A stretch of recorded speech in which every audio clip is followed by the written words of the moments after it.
It is my sincere desire and prayer for all brothers and sisters और सारे भाइयों और बहनों के लिए मेरी ये दिल से एक प्रार्थना है और इच्छा है that our Christian life is based on a good foundation.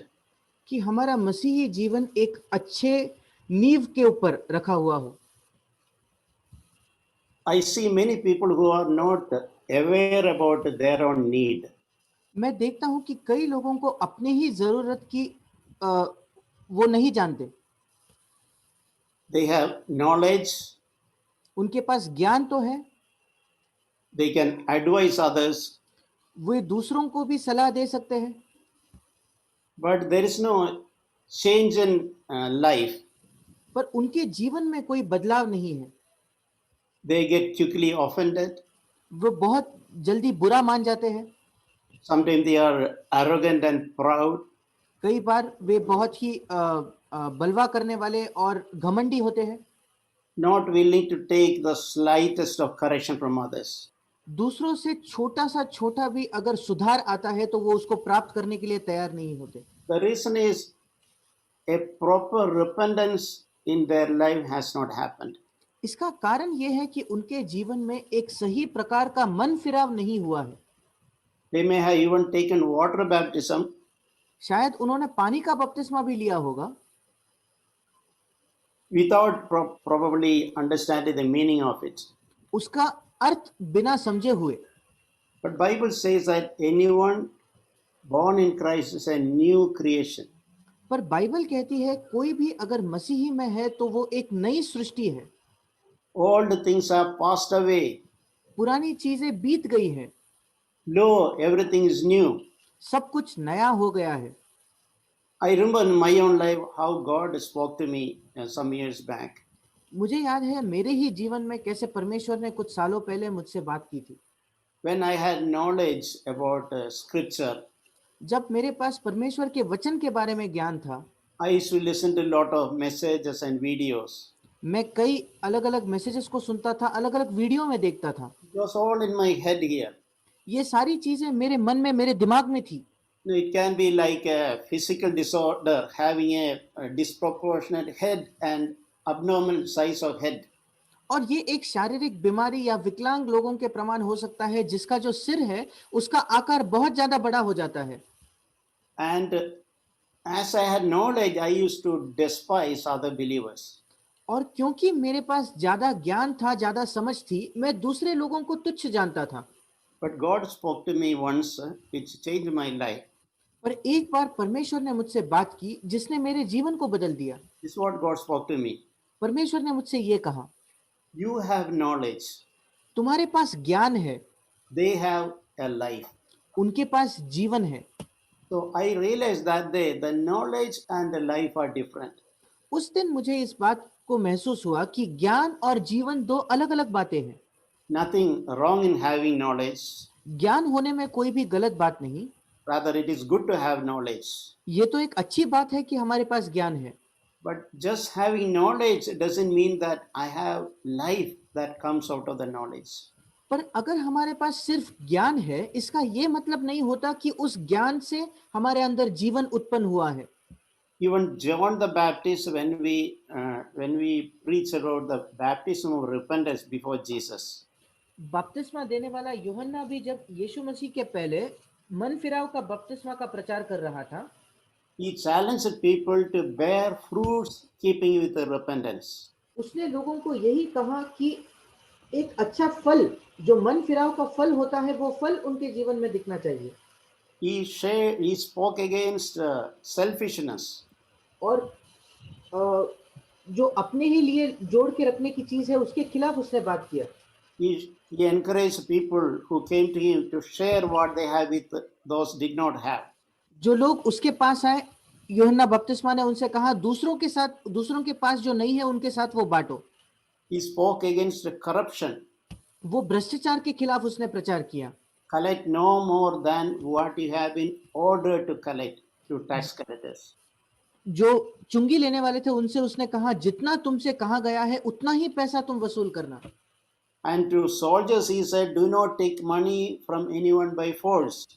और जो सैनिक थे उनसे उसने कहा कि ज्यादा जबरदस्ती करके लोगों से पैसे मत लेना, don't accuse anybody falsely, झूठा किसी पर आरोप नहीं करना, and be content with your salaries. और तुमको जितना भी तुम्हारी आय है उसी के साथ तुम खुश रहना। Later, when Jesus started teaching the disciples on the Sermon on the Mount, आगे जब पहाड़ी उपदेश में यीशु मसीह अपने शिष्यों को सिखा रहा था, he insisted about the need for fruits, bearing fruits. उसने वहां भी इसी बात पर जोर दिया कि हमारे जीवन में फल होना ज्यादा जरूरी है। He warned people about those who are in sheep's clothing, but inwardly they are ravenous wolves. उसने ये भी कहा, ऐसे लोग जो बाहर से तो भेड़ दिखते हैं पर अंदर से फाड़ने वाले भेड़ियों के समान है। And he said, You will know them by their fruits. और यीशु ने कहा, उनके फलों से तुम उन्हें पहचान लोगे। And a tree is known by its fruit.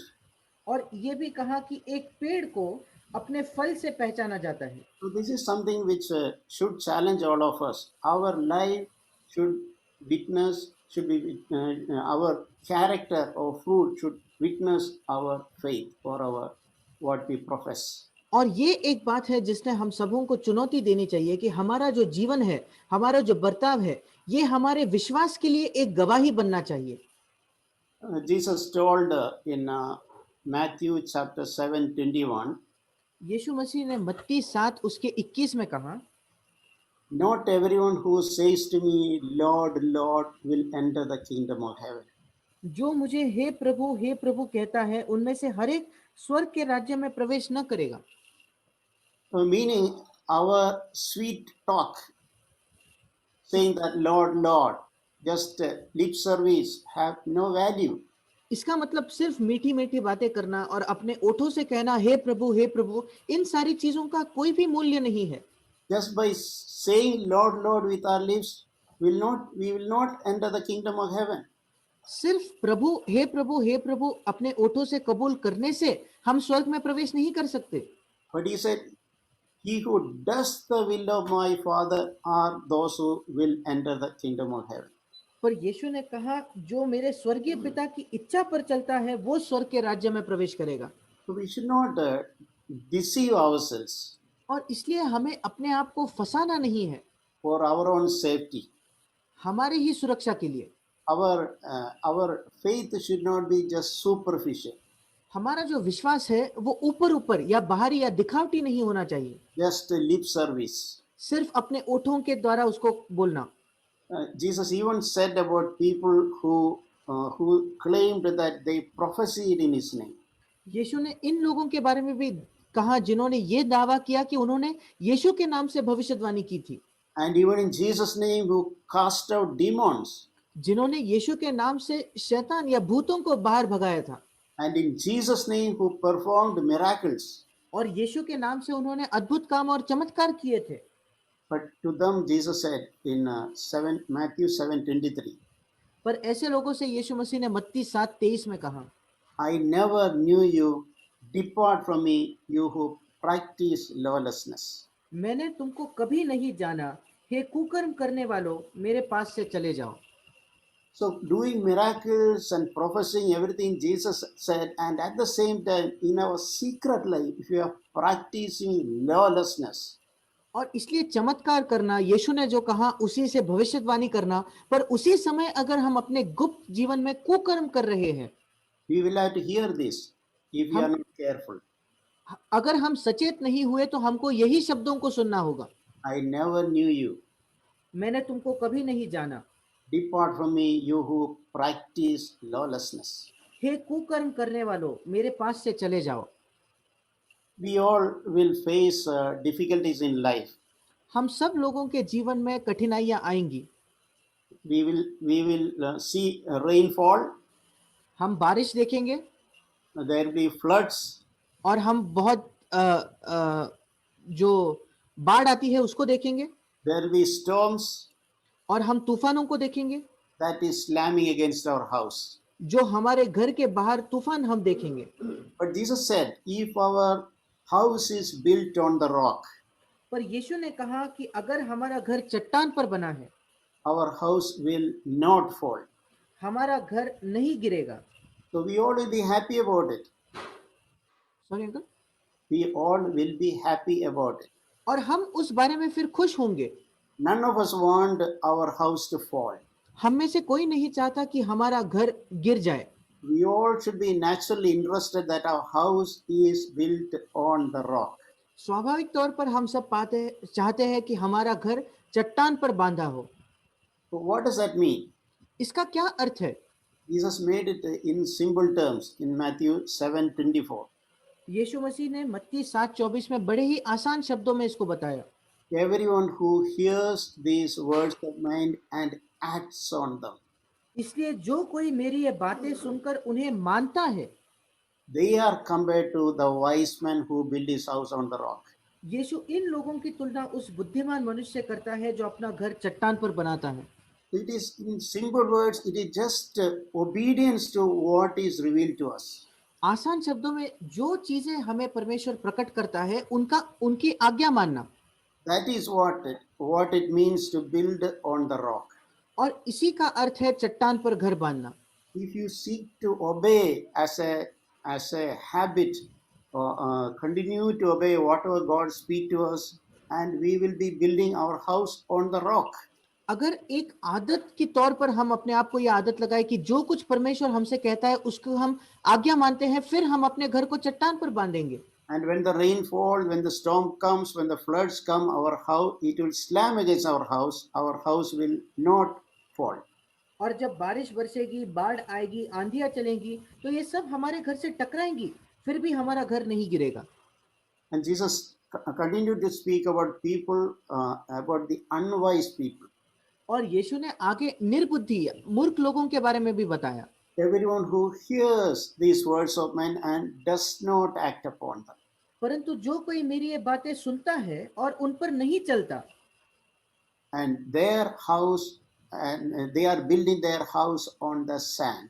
वे अपना घर बालू पर बांध रहे हैं। Sand is like emotions and feelings, बालू का अर्थ होता है सिर्फ हमारे भावनाएं, which will change. जो बदलती है। So when the rain come, floods come, storm come, such houses will fall. और इसलिए जब बारिश बरसती है, बाढ़ आती है और आंधियां चलती है, तो ऐसे घर गिर जाते हैं। Because we all, whether wise or foolish, we are all going to face rains and floods and storms in our life. क्योंकि भले ही हम बुद्धिमान हो या निर्बुद्धि हो, हम सब लोग हमारे जीवन में बारिश और आंधी और उस बाढ़ को देखेंगे। The difference is just on one thing. और इन दोनों में फर्क बस यही है। Question is not whether we are heard and whether we are aware, whether we have knowledge. प्रश्न ये नहीं है क्या हमने इन बातों को सुना है, क्या हमें इन बातों की जानकारी है, या हमारे अंदर ज्ञान है। The question is whether we act upon what we know. प्रश्न ये है जिन बातों की हमें जानकारी थी उस पर क्या हमने आज्ञाकारिता दिखाई। The wise man acted upon them or obeyed them. बुद्धिमान व्यक्ति ने उसके ज्ञान पर काम किया या उसने आज्ञा मानी। The foolish man heard the same message the wise man heard, निर्बुद्धि व्यक्ति ने भी वही संदेश सुना जो बुद्धिमान व्यक्ति ने सुने थे, but he did not act upon, or he neglected it, he did not obey it. पर उस व्यक्ति ने उसके अनुसार अपना जीवन नहीं किया, उसने आज्ञा नहीं मानी और उसने उसको नजरअंदाज किया। This is what happens to unfortunate to many believers. और दुर्भाग्यपूर्ण ये कई विश्वासियों के साथ होता है। Our test is when we face rainfall, floods and storms. हमारी परीक्षा तब होती है जब हम बारिश और बाढ़ और आंधियों का सामना करते हैं, Which we all will face without fail.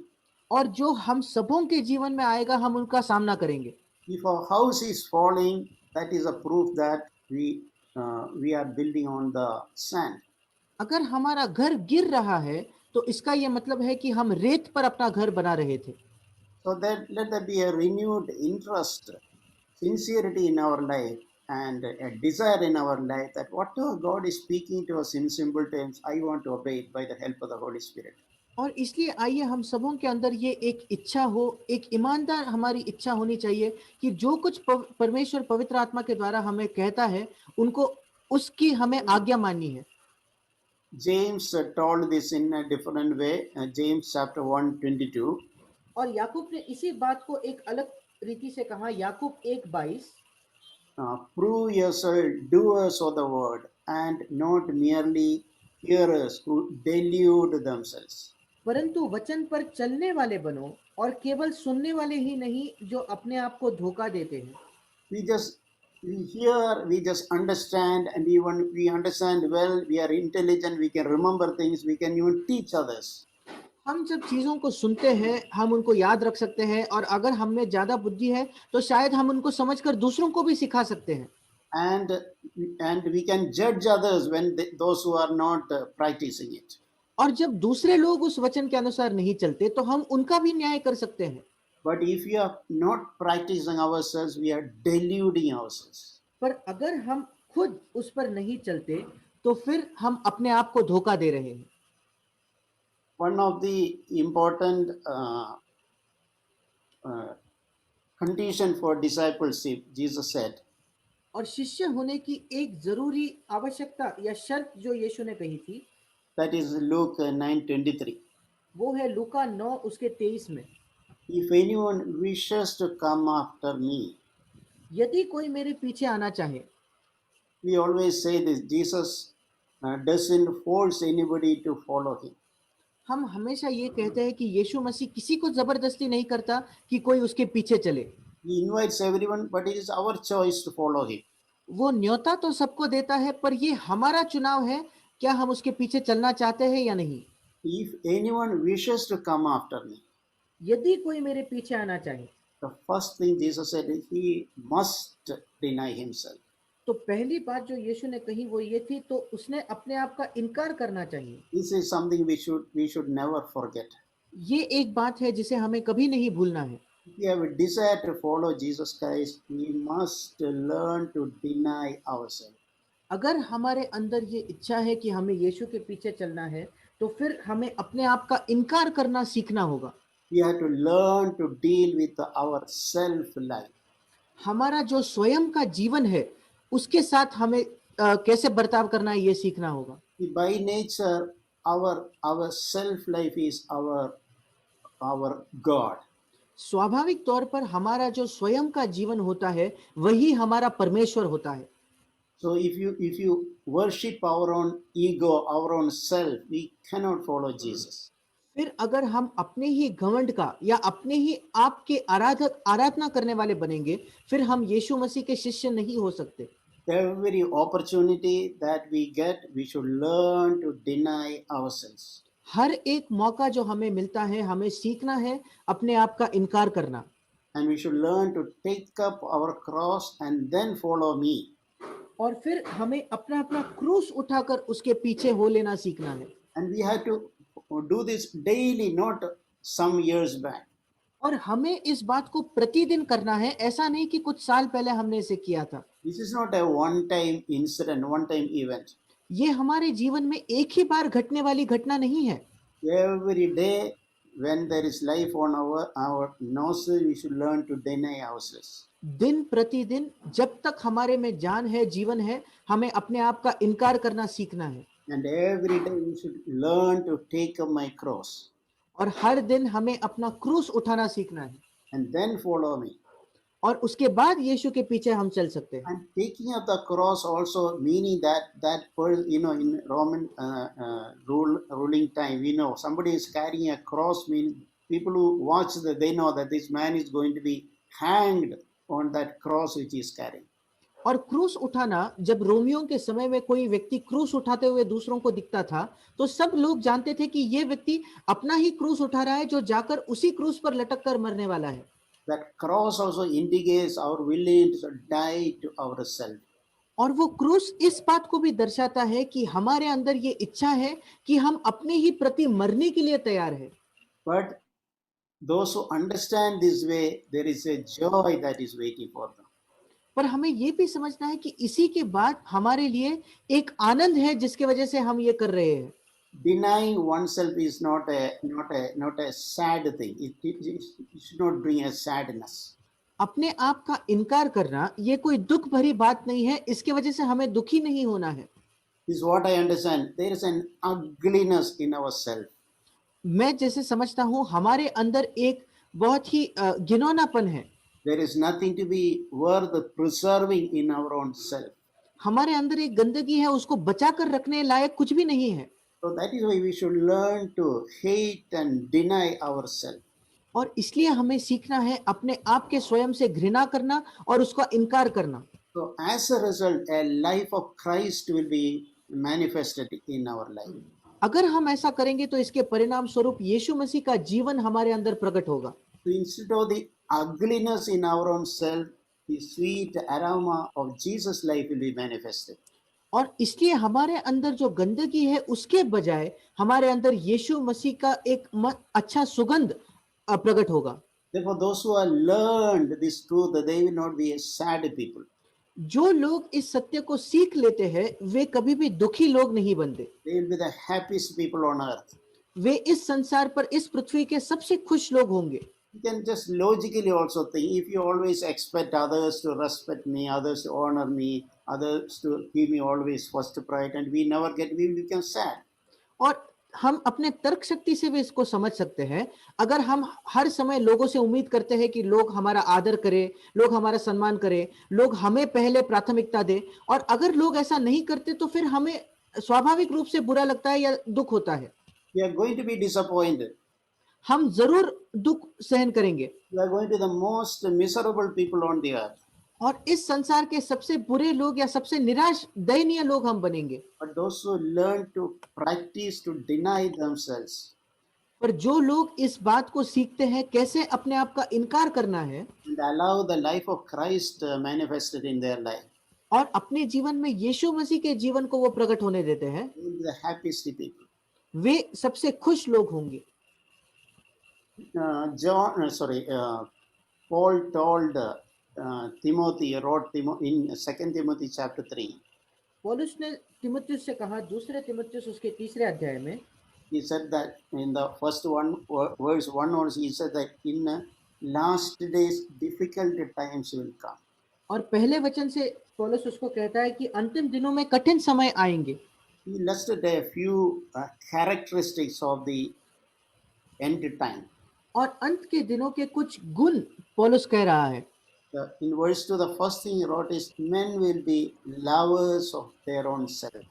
और दूसरे वचन में शुरुआत में ही वो कहता है कि लोग स्वार्थी या अपने पर ही प्रेम करने वाले बनेंगे। Then they will be lovers of money. और फिर वे धन के लोभी या धन के प्रेमी बनेंगे। And they will be boastful and they will be arrogant. और वो डींग मार या बड़ाई करने वाले और अभिमानी बनेंगे। Can we see such a characters now? क्या हम ऐसे गुणों को देखते हैं? We need not look at it. Can we see in our own life that tendency to love myself? हमें बाहर देखने की जरूरत नहीं। क्या हम अपने ही जीवन में एक स्वभाव देखते हैं जब हम खुद पर ही प्रेम करते हैं? And to be boastful, foolishly boasting about some irrelevant thing. और या हमारे अंदर ये बढ़ाई करने का स्वभाव होता है। हम मूर्खता से ऐसे कुछ चीजें जो मायने नहीं रखती उनके बारे में बढ़ाई करते हैं। And displaying arrogance and pride. और एक अभिमान और घमंड हम प्रदर्शित करते हैं। And in verse 5 we read and we even read things like lovers of pleasure rather than lovers of God. और हम आगे भी पढ़ते हैं कि वो सुख विलास के प्रेमी बनेंगे, परमेश्वर के प्रेमी नहीं। Can we see it in ourselves? क्या ये हम अपने ही जीवन में देखते हैं? The temptation to love all the possible pleasures that rather than loving God. एक प्रलोभन जिसके तहत हम सारे सुख विलास पर प्रेम करते हैं पर परमेश्वर पर प्रेम नहीं करते। And it says holding a form of godliness. और 5वें वचन में लिखा है भक्ति का बेस धरे रहना। When Sunday comes, we become religious and spiritual. जब संडे का दिन आता है तो हम धर्मी होते हैं और आत्मिक लोग बनते हैं। One day we want to attend a meeting and rest of the week we want to live in our own world. एक दिन हम सभा में जाना चाहते हैं, बचे हुए हफ्ते के दिन में हम अपने ही जीवन जीना चाहते हैं। Normally we say this for us, Sunday is not the most important day. और हम इस बात को कई बार कहते हैं कि हमारे लिए संडे सबसे महत्वपूर्ण दिन नहीं है। Monday to Saturday, when we are alone in our work, in our families, in our own, when we are alone, that is the most important thing. सोमवार से शनिवार तक जब हम अकेले होते हैं हमारे कार्यस्थल में, हमारे घरों में, परिवारों में, वो सबसे ज्यादा जरूरी है। That is where we are living life, learning to live life before God when no one else is watching. और वहां हम ऐसा जीवन जीना सीखते हैं सिर्फ जो परमेश्वर के सामने हो, जहां कोई हमें देख नहीं सकता। That is the actual spiritual life. ये है सही वास्तविक आत्मिक जीवन। And may God really help us, dear brothers and sisters, not just to have a form of godliness and satisfied with it. और परमेश्वर सचमुच हमारी सहायता करे मेरे भाई और बहनों, ताकि हमारे पास सिर्फ ये भक्ति का एक वेश धारण किया हुआ नहीं होना चाहिए, पर सच्चा एक भक्ति हमारे अंदर होनी चाहिए। But really missing, sadly, the power of godliness, the blessing of godliness. और इस भेष को हम रखे, पर उसका जो शक्ति है, जो भक्ति होने से एक शक्ति आती है या आशीष आती है, वो हम चूक जाते हैं। We read about a person called Zacchaeus. हम जक्कई नामक एक व्यक्ति के बारे में पढ़ते हैं। When Jesus was walking along the road, he saw him on a tree. और जब यीशु चल रहा था मार्ग पर, तो उसने इसको एक पेड़ पर देखा And Jesus invited him और यीशु ने उसे एक न्योता दिया and told that today I must stay at your house. और यीशु ने उससे कहा, आज मुझे तेरे घर में रहना अवश्य है। And all other people judged in their heart, this man Jesus has gone to be the guest of a man who is a sinner. और वहां अन्य लोग ये देखकर कुड़कुड़ा कर कहने लगे, यीशु तो एक पापी मनुष्य के घर जा रहा है। But this Zacchaeus was a very sincere person. पर ये जक्कई बहुत ही ईमानदार व्यक्ति था। We read that in Luke 19:8.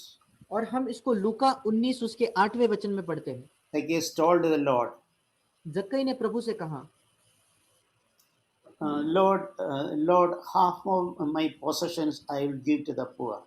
वो कहता है, हे प्रभु, देख मैं अपनी आधी संपत्ति कंगालों को दे देता हूँ। And if I had defrauded anyone of anything, I will give back 4 times as much. और यदि किसी का कुछ भी अन्याय करके मैंने ले लिया है, तो उसे 4 गुना मैं फेर देता हूँ। So this is a very important thing. This Zacchaeus, when he recognized his failures in the past life, और ये बहुत जरूरी है कि जब जक्कई ने अपने पुराने जीवन के सारे अपयश को देखा, he was willing to correct it. वो उसमें सुधार लाने के लिए तैयार था। Some cheating business he has done in the past, he was willing to correct those, give it back what he earned out of cheating. जो लोगों को धोखा देकर पैसा उसने कमाया था, वो पैसा वो वापस लौटाने के लिए तैयार था। And if he had offended somebody, he was willing to go and by all means go and ask forgiveness. और अगर उसने किसी का मन दुखाया था, तो वो तुरंत जाकर उनसे माफी मांगने के लिए तैयार था। And he was willing to forgive others who would have offended. और जिन लोगों ने उसका मन दुखाया है, उनको भी वो क्षमा करने के लिए तैयार था। So he was willing to set right things in his life. और उसके अंदर ये इच्छा थी कि उसके जीवन में जो भी बिगड़ी हुई चीजें हैं, उनको वो सही करे। Not just passively say that I believe in the Lord Jesus Christ. सिर्फ बिना कुछ किए ये नहीं कह रहा था वो कि मैं यीशु में अपने हृदय में विश्वास करता हूँ। So Jesus told Zacchaeus, today salvation has come into this house. और इसलिए यीशु ने जक्कई से कहा, आज इस घर में उद्धार आया है। Jesus wants to give such a salvation. यीशु मसीह एक ऐसा उद्धार देना चाहता है, A salvation which will bring a transformation. एक ऐसा उद्धार जो हमारे जीवन में एक परिवर्तन लाता हो। Our dealings are not the same. उसके बाद हमारा चाल चलन वैसा नहीं रहेगा। Our conversations are not the same. हमारी बातचीत पहले जैसे नहीं रहेगी। Our thought process are not the same. हमारे विचार पहले जैसे नहीं रहेंगे। The business transactions we do in our office or business when we are alone is not the same. हमारे व्यवसाय में जो कुछ हम पैसे का लेन देन करते हैं अकेले में या हमारे काम के स्तर पे, वो पहले जैसा नहीं रहेगा। Everything is like being a new creation. All the things are passed away. हमारे जीवन की सारी चीजें एक नई सृष्टि के समान बनेगी, क्योंकि पुरानी बातें बीत जाएंगी। And that is a transformation. That is the life Jesus wants to give to us. और ये एक परिवर्तन है जो यीशु हमें देना चाहता है। Now, before closing, I just want to share one aspect which troubles many believers. और अंत करने से पहले मैं एक क्षेत्र के बारे में बांटना चाहता हूं जो कई लोगों को सताता है। Many believers, their Christian life is not trusting in the Lord Jesus Christ, but it is dependent on the reactions of others, other people. और कई मसीही लोग जो होते हैं उनका जो जीवन है वो यीशु मसीह पर आधारित या यीशु मसीह पर उनका भरोसा नहीं होता, पर दूसरे लोग जो उनको प्रतिक्रिया देते हैं उस पर वो आधारित होता है।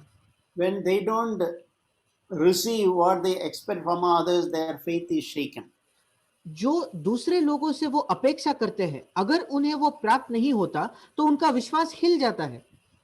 Their mood is swayed, or they'll stop talking, or they even their faith, basic faith, is shaken. उनकी भावनाएं बदल जाती है, उनका बर्ताव बदल जाता है, वो लोगों से बात करना छोड़ देते हैं और उनका विश्वास तक हिल जाता है। And they speak about the bitter experience that they had from other people, especially other believers.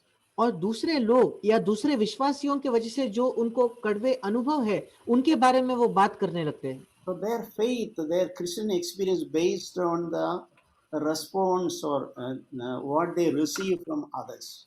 और उनका जो मसीही अनुभव है वो दूसरे लोगों की प्रतिक्रिया या दूसरे लोगों से वो क्या प्राप्त करते हैं इस पर आधारित होता है। I want to show you a verse which really challenged me. मैं आपको एक वचन दिखाना चाहता हूं जिसने मुझे बहुत ज्यादा चुनौती दी। Matthew 7:12. मत्ती उसका 7वां अध्याय और उसका 12 वचन। I'll read from the Message Bible.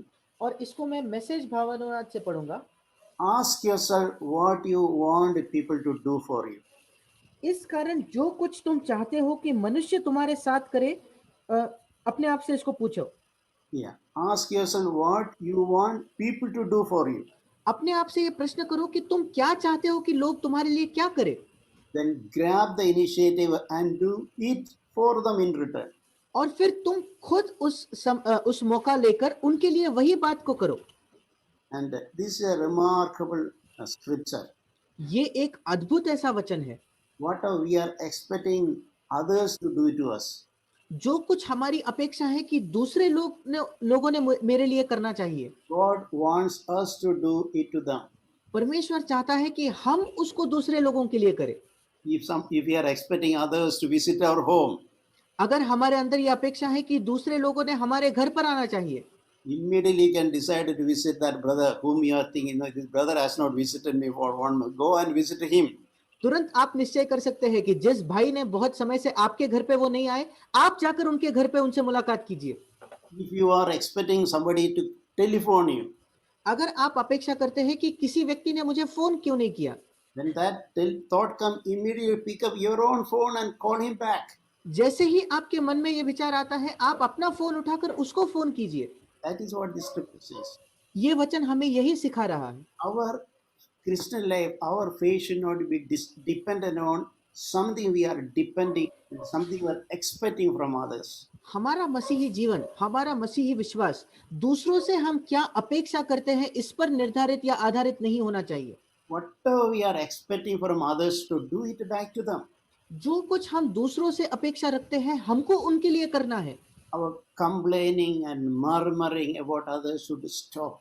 हमारी दूसरों के बारे में शिकायत करना, कुड़कुड़ाना, ये सब रुकना चाहिए। Whatever you are expecting from others to do to you, do it in turn to them. आप जो अपेक्षा रखते हो कि औरों ने आपके लिए करना चाहिए वो आप उनके लिए कीजिए। That is Christian life. वो है मसीही जीवन।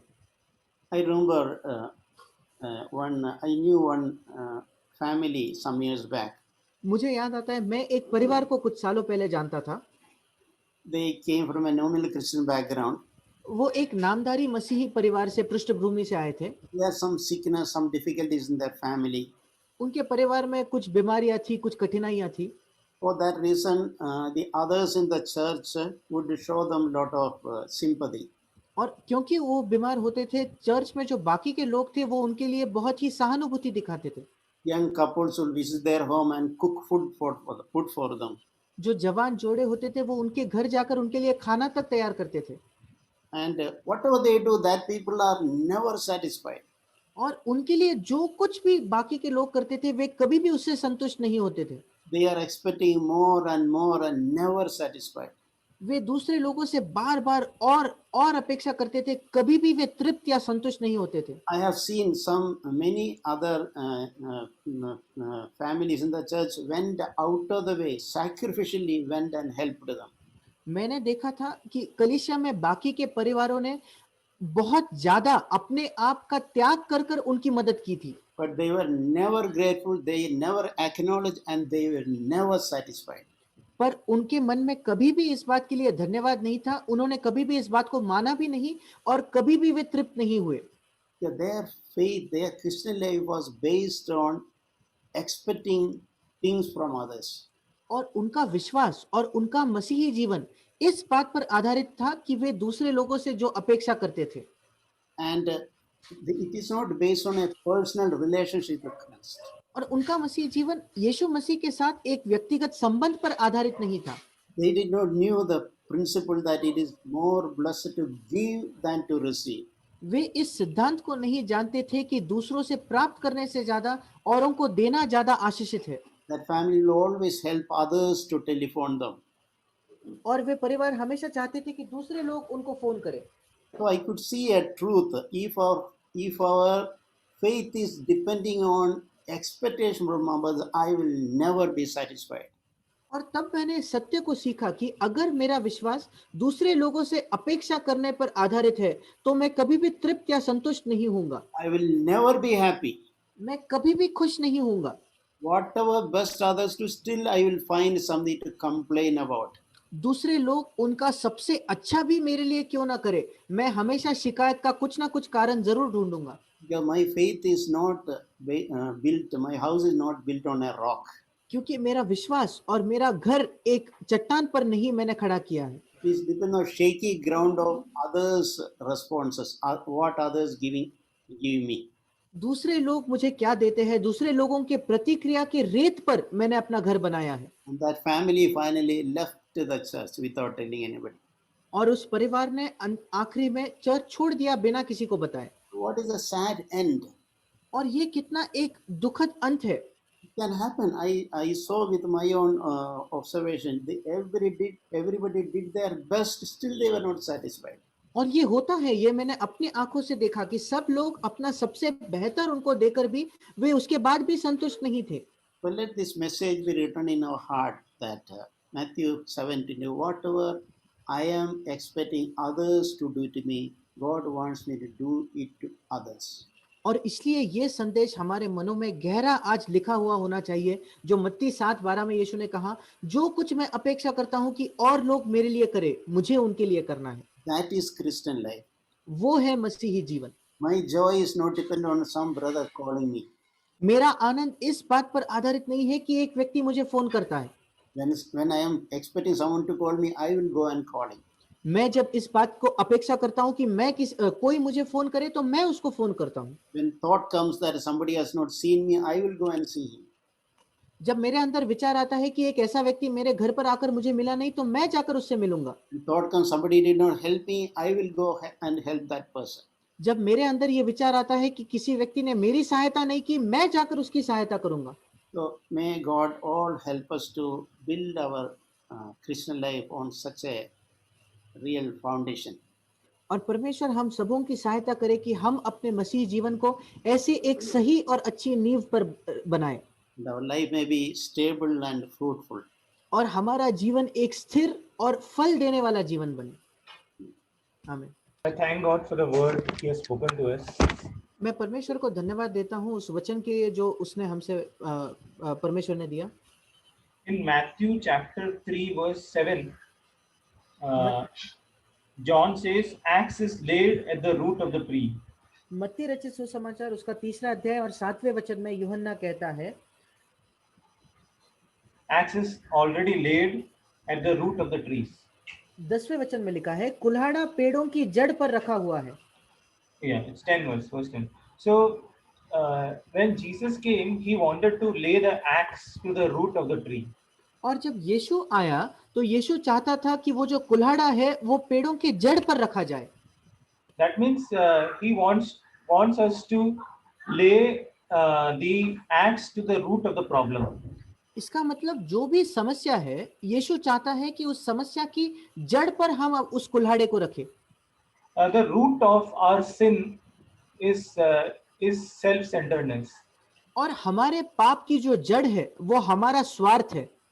Many times when we come to the Lord, we feel that the root is something else. कई बार जब हम प्रभु के पास आते हैं, हम सोचते हैं कि समस्या का जड़ कोई और या कुछ और है। For example, if a person is a drunkard, he will think that the root of sin is drinking. और उदाहरण स्वरूप अगर एक व्यक्ति शराबी है तो वो सोचता है उसके पाप का जड़ शराब है, शराब पीना है। Somebody has an habit of pornography, he will think the root of sin is pornography. कोई व्यक्ति को अश्लील चित्र देखने की आदत है, वो सोचता है पाप की जड़ है अश्लील चित्र देखना। And somebody has some other addiction, so we feel that the root of sin is that addiction. और किसी और व्यक्ति की और कोई आदत है और वो सोचता है कि उसका जो समस्या का जड़ है वो बुरी आदत है। But there are people who don't have these habits, but they do not belong to Jesus. पर ऐसे लोग हैं जिनके अंदर ये आदतें या ऐसे नशा नहीं होते हुए भी वे यीशु मसीह के नहीं है, Because they have not turned or repented from their self-centered life. क्योंकि ऐसे लोगों ने अपने स्वार्थी जीवन से या अपने ही अंदर केंद्रित जो उनका जीवन होता है उस जीवन से उन्होंने मन नहीं फिराया है। In 24 days, 24 hours in a day, how do I live? एक दिन के जो 24 घंटे मेरे पास होते हैं उसमें मैं कैसे जीता हूँ? Every situation which comes across my way, do I live according to what I feel like doing? मेरे जीवन में जो कोई परिस्थिति आती है उसके अंदर क्या मैं इस प्रकार जीता हूं कि मैं जो भी चाहता हूं मैं वही करूंगा? I buy what I feel like buying. मैं जो खरीदना चाहता हूं मैं वो खरीदूंगा। I speak what I want to speak. जो कुछ मैं कहना चाहता हूं वो मैं कहूंगा। I listen to people what I want to listen to. जो कुछ मैं सुनना चाहूंगा मैं उसे ही सुनूंगा। So that means, or somebody gets angry at me, I react in a way what I want to react. या अगर कोई व्यक्ति मुझ पर गुस्सा करता है तो मैं वैसे ही उसको प्रतिक्रिया दूंगा जैसा मैं देना चाहता हूं। That means I have not repented from my self-centered life. इसका मतलब मेरा जो स्व केंद्रित जीवन है उससे मैंने मन नहीं फिराया है। That means still the self is on the throne of my life. इसका मतलब आज भी मेरे जीवन के सिंहासन पर मैं स्वयं ही विराजमान हूं। And I have not turned to God and repented from my self-centered life. और मैंने परमेश्वर की तरफ मुड़कर अपने स्वयं केंद्रित जीवन से मैंने मन नहीं फिराया है। I have not seen that the self is the cause of my sin. मैंने आज तक ये नहीं देखा कि मेरे पाप की जड़ या मेरे पाप का कारण है अपना मैं खुद। And I have not seen that there is nothing good in me. और मैंने ये नहीं देखा कि मेरे अंदर कुछ भी अच्छा नहीं है। So that is repentance is turning from our own way to seeking to do God's will. और सही मन फिराव यही होता है कि अपनी ही इच्छा करने के बजाय हम पीछे मुड़कर परमेश्वर की इच्छा करना चाहते हैं। That is why Jesus, when he ended the Sermon on the Mount, said, "Not everyone who says to me, Lord, Lord, but he who does the will of my Father shall enter the kingdom of heaven." और इसलिए जब यीशु मसीह पहाड़ी उपदेश खत्म कर रहा था तो उसने कहा कि वो हर व्यक्ति जो मुझे हे प्रभु कहता है वो स्वर्ग के राज्य में प्रवेश नहीं करता, बल्कि वो जो मेरे स्वर्गीय पिता की इच्छा पर चलता है। That means if I say, Lord, Lord, I am just having an emotional or excitement about Jesus. इसका मतलब अगर मैं हे प्रभु कहता हूँ तो इसका मतलब सिर्फ भावुकता में बहकर मेरे पास यीशु मसीह के लिए कोई एक्साइटमेंट है। Or I might have an intellectual understanding of the truth that Jesus is the Savior. या मैंने अपने दिमाग में एक बौद्धिक रूप से इस बात को जाना है कि यीशु मसीह उद्धार देने वाला है। But I have not changed my life in any way, or Jesus has not impacted my life in any way. पर मैंने अपना जीवन किसी भी प्रकार से बदला नहीं है या यीशु मसीह ने मेरे जीवन में कोई भी परिवर्तन नहीं लाया है। Or in some external things which everybody sees, I must have made some changes. या कुछ बाहरी चीजों में जो बाकी लोग देख सकते हैं उन क्षेत्रों में शायद मैंने थोड़े बदलाव लाए हैं। That is not repentance. उसको मन फिराव नहीं कहते। And without a proper repentance, we cannot be born again. और एक सही मन फिराव के बिना हमारा नया जन्म नहीं हो सकता। We cannot be truly converted without having a proper repentance. हम सही से एक नया जन्म नहीं पा सकते, परिवर्तित नहीं हो सकते एक सही मन फिराव के बिना। All other conversion is just a mental acceptance of facts. इसके अलावा कोई भी परिवर्तन अगर हमारे जीवन में आता है तो ये सिर्फ बौद्धिक या अपने तर्क शक्ति से कुछ चीजों पर विश्वास करने से की वजह से आया है। Because James also says that even demons, they believe and tremble. क्योंकि याकूब भी कहता है जो अशुद्ध आत्मा है वे भी विश्वास करते हैं और वे तो थरथराती भी है। The demons believe that Jesus is the savior of the world. और जो दुष्ट आत्माएं हैं वो इस बात को मानते हैं कि यीशु मसीह इस जगत का उद्धार करने वाला है। They believe that God is all powerful. वे इस बात पर भी विश्वास करते हैं कि परमेश्वर सर्वशक्तिमान है। They believe that Jesus rose again from the dead. वे विश्वास करते हैं कि यीशु मसीह मृत्यु में से फिर जी उठा। But all these things doesn't make any difference in their life. पर इन सारे बातों पर विश्वास कर उनके जीवन में कोई बदलाव नहीं आता। Because the faith of demons is just a mental acceptance of the fact. क्योंकि शैतानों का या दुरात्माओं का जो विश्वास है ये बस उनके मन के अंदर जो चीजें घटी है उस पर विश्वास रखना है। So we have to check if our faith is any different from the faith of the demons. और इसलिए हमें अपने आप को जांचना है, परखना है, क्या हमारा विश्वास इन दुष्ट आत्माओं के विश्वासों से अलग है। In Acts it says in one verse that the God has granted repentance to the Gentiles. और प्रेरितों के काम में एक वचन ऐसा है जहां लिखा है परमेश्वर ने अन्य जाति लोगों को मन फिराव का दान दिया। That means repentance is a gift from God. इसका मतलब मन फिराव जो है वो परमेश्वर से मिलने वाला एक दान है। It is not a self-produced action. ये हमारे प्रयत्नों से तैयार किया हुआ कोई काम नहीं है। In 2 Corinthians chapter 7 verse 9 it says, दूसरा कुरिन्थियों उसके 7 अध्याय के 9वें वचन में लिखा है, now rejoice that you were made sorrowful, but that you were made sorrowful to the point of repentance, and that you were made sorrowful according to the will of God, so that you may not suffer loss in anything through us. अब मैं आनंदित हूं पर इसलिए नहीं कि तुमको शोक पहुंचा, वरन इसलिए कि तुमने उस शोक के कारण मन फिराया, क्योंकि तुम्हारा शोक परमेश्वर की इच्छा के अनुसार था कि हमारी ओर से तुम्हें किसी बात में हानि ना पहुंचे। So there is a godly sorrow which produces repentance. और एक ईश्वरीय भक्ति होती है जिसके वजह से हमारे अंदर मन फिराव आता है।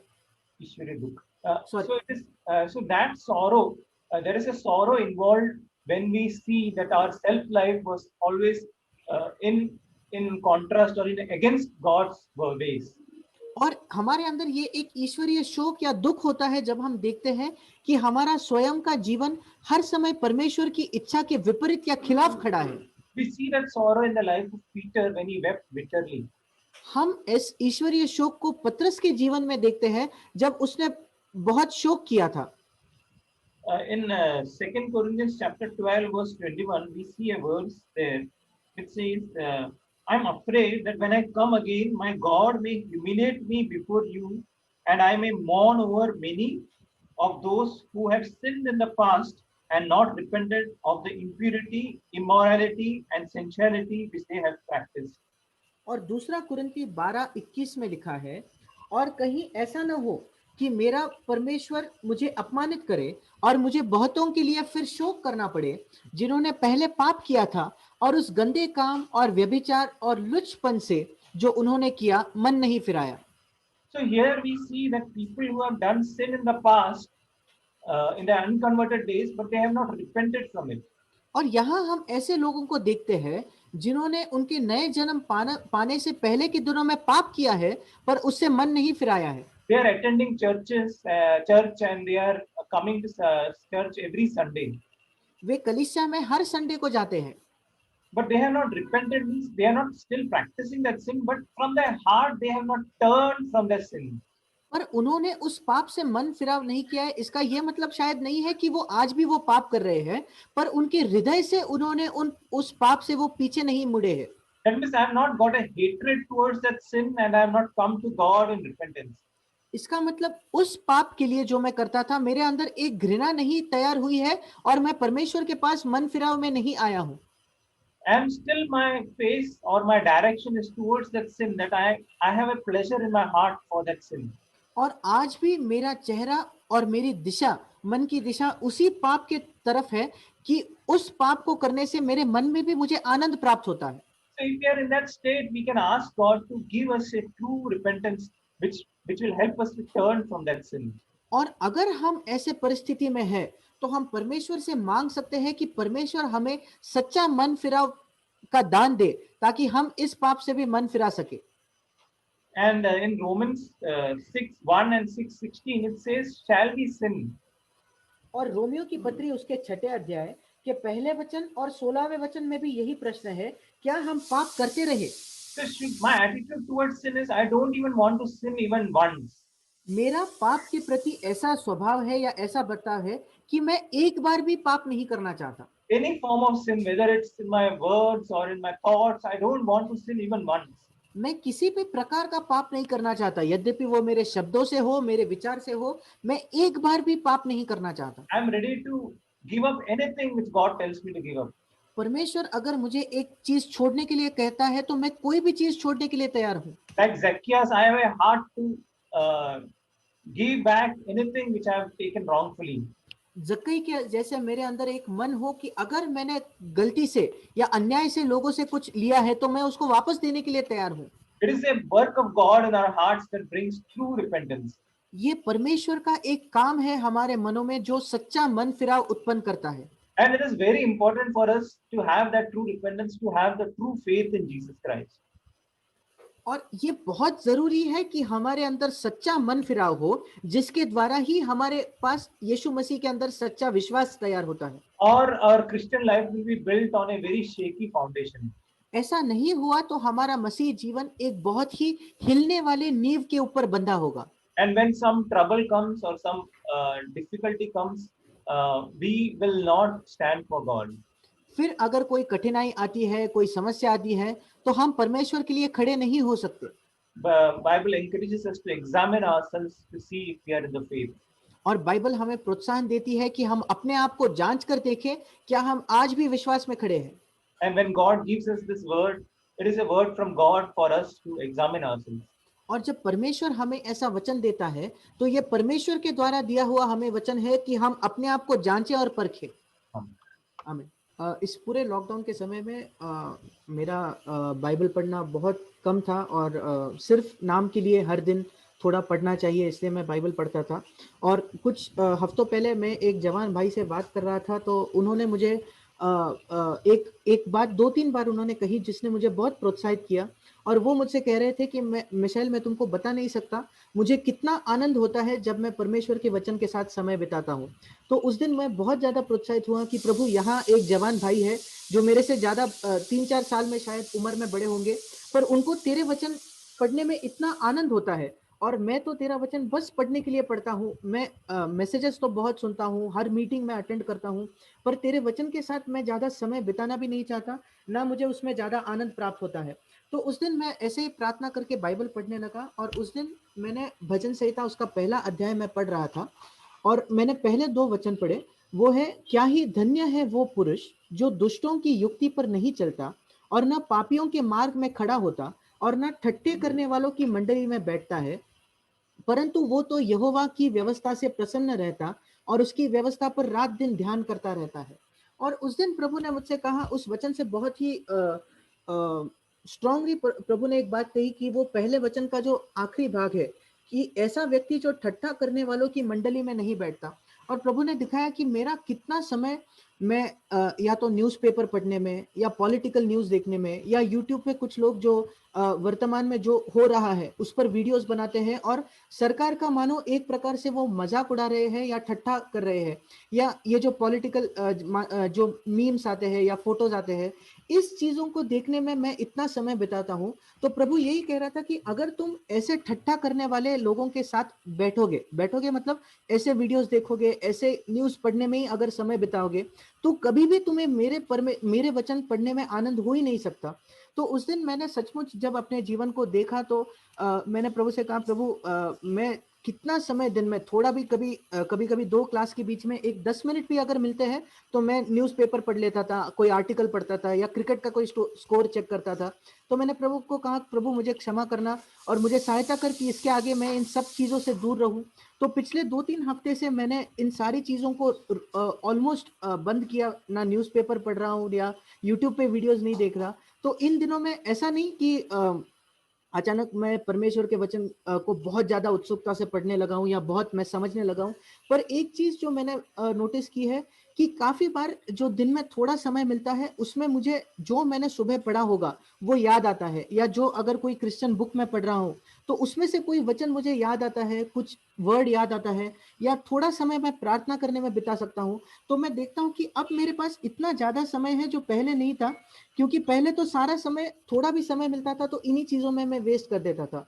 तो मैं अभी आगे तो मेरी यही प्रार्थना है कि प्रभु अभी तो सिर्फ ये चीज़ें थोड़ी थोड़ी बंद करके मैं तेरा वचन पढ़ने लगा हूँ, पर आने वाले दिनों में ऐसा होने दे कि मैं इसमें, उसमें जो लिखा है कि he delights in the word of the Lord, वो एक प्रसन्नता या आनंद मुझे महसूस होने दे जब कभी मैं तेरे वचन को पढ़ूँ। मैं परमेश्वर का धन्यवाद देता हूँ कि उसने मुझे इस वचन से प्रोत्साहित किया। आमीन। Thank God for what I heard today. परमेश्वर का धन्यवाद है वो जो आज हमने सुना उसके लिए। Brother Biju was sharing about, in the first, the memory was about, the 5 loaves of bread and fish. और जैसे भाई बिजू शुरुआत में बता रहे थे उस 5 रोटी में 2 मछली के बारे में, उससे आशीषित होने के बारे में। See, I had earlier meditating on the same verse. और मैं पहले इसके ऊपर ही, इस वचन पर मैं मनन कर रहा था। See, if you go to this chapter, John chapter 6 and verse 8. और यूहन्ना उसका 6वां अध्याय उसका 8 वचन। So it says, another of his disciples, Andrew, Simon's brother, spoke up. He says, here is a boy with 5 small barley loaves and 2 small fish. और यहाँ लिखा है यूहन्ना 6 अध्याय उसके 8 वचन, उसके चेलों में से शमौन पतरस के भाई अंद्रियास ने कहा, यहाँ एक लड़का है जिसके पास 5 रोटी और 2 मछलियां है। It's first is like when the first was when the crowd came, like people were like, the disciples were worried, how we'll feed all these people. So many people और are there.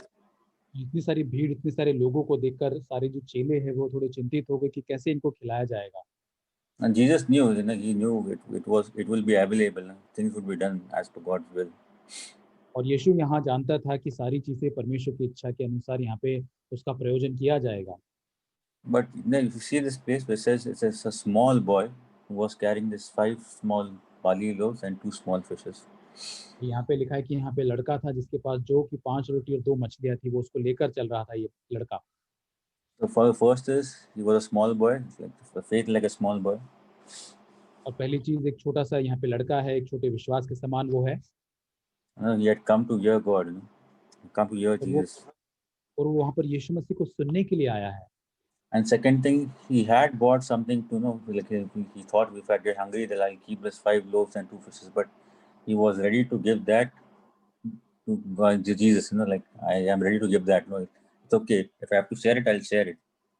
और यहाँ पर वो दूसरी बात ये हम देखते हैं कि जब वो वचन सुनने के लिए आया तो अपने साथ ये 5 रोटी 2 मछली अपने लिए लेकर आया, लेकिन वो बाद में जरूरत होने पर यीशु को देने के लिए भी वो तैयार हो जाता है। Like he could have hid that 5 loaves and 2 fishes and said, I'll eat it later on when all people go. I can satisfy my hunger. वो शायद ये सोच सकता था कि शायद सारे लोग जाने के बाद मैं इस 5 रोटी और 2 मछली के निकाल कर मैं अपने लिए अपनी ही भूख को संतुष्ट करने के लिए इससे खाऊंगा। But it is he gives it up. So because of that, many people are fed and all go like means fed, totally fed. और यहाँ पर इसलिए उस बच्चे ने अपनी उस रोटी और मछली को दे दिया, इससे सारे लोग वहां पर पूरी तरह से तृप्त हुए इस भोजन से। And first, as we're hearing a lot of about things about our lives, how we live, but one thing is more is Bible really speaks is from the start till the end. It's about our fellowship, our personal relationship with God. हम सारी चीजें जो हम सुन रहे हैं, हम एक ही चीज शुरुआत से लेकर अंत तक हम देख सकते हैं कि हमारी संगति, हमारा रिश्ता परमेश्वर के साथ जो है उसके बारे में। Am I really willing to give my life up? For like Bible says to carry my cross. You see, I can read, I can say many times I'll carry the cross, but am I really willing to carry the cross? और क्या मैं वचन में जैसे लिखा है कि मुझे अपने क्रूस को उठाना है, तो क्या सच में मेरी इच्छा है उस क्रूस को उठाने की? Like as Michelle was saying, reading the Word of God, am I really willing? Do I really love to read the Word of God? जैसे मिशेल ने जैसे बताया कि क्या मुझे सच में वचन को पढ़ना पसंद है? So if I am willing and if I'm really love those things for God, then God can do a work in my life. और यदि मेरे अंदर इच्छा है और मैं उसे करना चाहता हूँ, तब परमेश्वर मेरे जीवन में कार्य कर सकता है। And then my life will be a blessing for my others, not blessing for others, but the places where I work, the places like that at my home, a small area where I really give myself up and get the quality of Christ. There's a blessing in that place. और जब मैं अपने आप को ऊपर की तरफ यीशु मसीह को मैं समर्पित कर दूंगा, तब जहाँ जहाँ मैं जाता हूँ, शायद वो मेरे घर में, काम की जगह, कोई भी क्षेत्र जहाँ पर मैं जाता हूँ, वहाँ पर मैं औरों के लिए आशीष बन जाऊंगा। Let God also help us to be willing to give up our lives, like to give that whatever what we have to Christ, that others can also be blessed. और सच में परमेश्वर हमारी सहायता करे ताकि हमारा जीवन भी हम परमेश्वर को इस तरह के देने के लिए मदद करे, ताकि वो परमेश्वर की देह के लिए आशीष का कारण बन सके। And first and foremost, one thing that be in my life, that we may really seek His kingdom and His righteousness और always. और मेरे जीवन के अंदर सबसे पहले उसकी धार्मिकता और उसके राज्य को मैं खोजना चाहता हूँ, Like God will help us in that. और परमेश्वर हमारी इसमें सहायता करेगा। I like to read from Mark 4:24. मरकुस 4:24 मैं पढ़ना चाहती हूँ। And Jesus was saying to them, take care what you listen to. और यीशु मसीह उनसे कहता है मरकुस 4:24 में, चौकस रहो कि तुम क्या सुनते हो। Every day there are two voices I can hear. और प्रतिदिन मैं दो प्रकार की आवाज़ों को सुन सकती हूँ। One is Jesus' voice, पहला यीशु मसीह की आवाज़, or other one is voice of Satan. और दूसरी आवाज़ जो है वो शैतान की आवाज़। I have to be very careful what I am listening to. मुझे बहुत ही सावधान या चौकस रहना है कि मैं कौन सी आवाज़ को सुन रही हूँ। If I am listening to the voice of Jesus, और यदि मैं यीशु मसीह की आवाज़ को सुन रही हूँ, तो so that then I can grow in my spiritual life.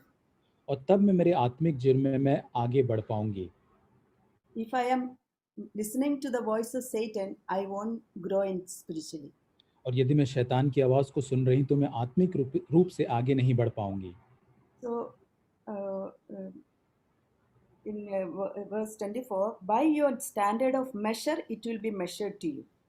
और 24 वचन में आगे लिखा है कि जिस नाप से तुम नापते हो, उसी से तुम्हारे लिए भी नापा जाएगा।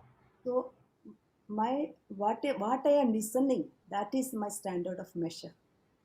और जिस आवाज़ को मैं सुन रही हूँ या जिसको मैं सुन रही हूँ, वही मेरा नाप है जिससे मैं चीज़ों को तोलती हूँ।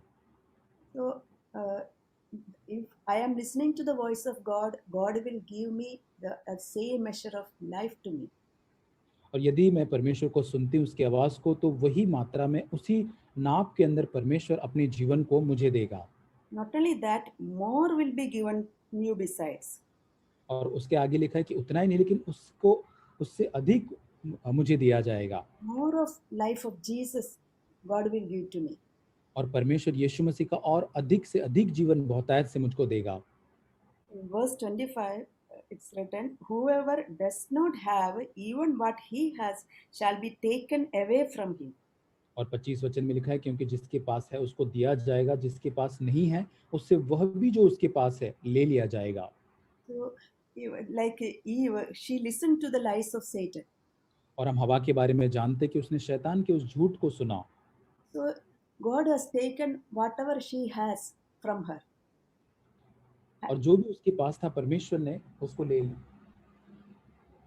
Whatever she had, God has taken it, took it from her. और जो कुछ भी हवा के पास था, परमेश्वर ने वो सारी बातों को ले लिया उससे। So God was speaking to me what I am listening every day of my life. और प्रभु मुझसे बात कर रहा था कि प्रतिदिन मेरे जीवन के अंदर मैं क्या सुन रही हूँ। So each time, daily I am facing many things. So I need to very careful. I need to listen to the voice of Jesus. और प्रतिदिन मैं बहुत सारी आवाज़ों को सुन पाती हूँ। मुझे बहुत ही सावधानी रखनी है कि मैं यीशु मसीह की आवाज़ को ही केवल सुनूं। गॉड ने मुझे एग्जाम में मदद किया, गॉड को धन्यवाद बोलती हूँ कि पढ़ाई में मदद किया। एक वचन इब्रानियों 13:8, यीशु मसीह कल और आज और युग एक सा है। मतलब यीशु मसीह जो कल कर सकता है, यीशु मसीह आज भी कर सकता है। यीशु मसीह ने पहले चमत्कार किया, सब कुछ किया, वो यीशु मसीह अभी भी कर सकता है। और युगानुयुग एक सा है, मतलब पीढ़ी से पीढ़ी गॉड ऐसे ही रहेगा। हमारे लिए सब कुछ, हमको जो जरूरत है वो सब कुछ देगा। और यीशु मसीह आज भी हम सबको चंगाई देता है। अगर हमको कुछ प्रॉब्लम रहता है, वैसे पहले भी लोगों को कुछ प्रॉब्लम रहता है तो गॉड भी उनको भी चंगाई देता है। उसमें यही लिखा है कि इब्रानियों 13:8 में यीशु मसीह कल और आज और युगानुयुग एक सा है, मतलब हमेशा पीढ़ी से पीढ़ी तक गॉड ऐसे ही रहेगा। और गॉड ने मुझे एग्जाम में मदद किया, उसके लिए थैंक यू बोलती हूँ। Thank you.